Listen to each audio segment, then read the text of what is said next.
دانت الجزائر بأشد العبارات مشروع مصادرة ممتلكات سفارة الدولة الجزائرية في المغرب. بيان للخارجية الجزائرية ذكر بأن الحكومة الجزائرية سترد على هذه الاستفزازات بكل الوسائل التي تراها مناسبة، كما سيتم اللجوء إلى كل السبل والوسائل القانونية المتاحة، لا سيما في إطار الأمم المتحدة، من أجل ضمان احترام مصالحها.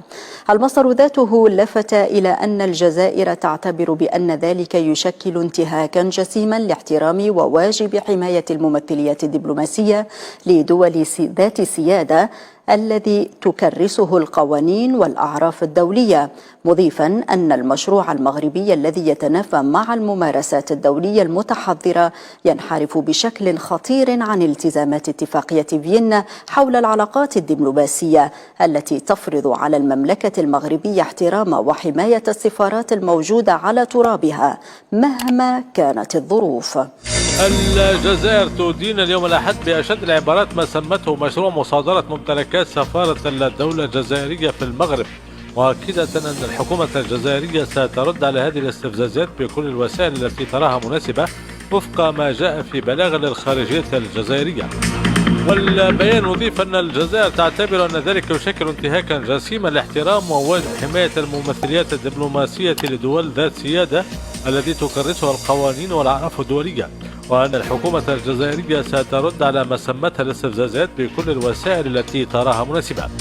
المغربي ماشي عدوي هو تبون وشنقريحة واللي حاكمين اللي تحته هما أعداء. يا بوصبع يا بوصبع يا بوصبع، أفهم بلي المغربي ليس عدوك الوحيد في وطنك هو نظامك الفاسد الذي تطبل له. رانا نفهموا فيكم يا درا وقتها تفيقوا. الماء يتقطع تقولوا عادي نورمال، تريسيتي يقطعوها لكم تقولوا عادي.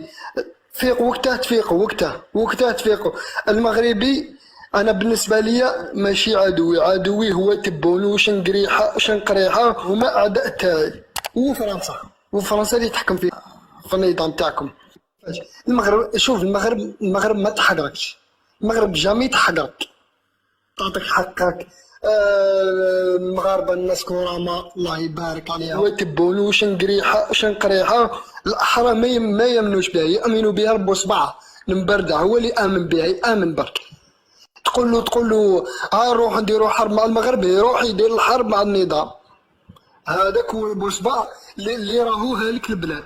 شكرا لك اخويا صابر، فهمت. شكرا لك. على كل حال كل واحد عنده رايه وحنا نحترم كل الاراء.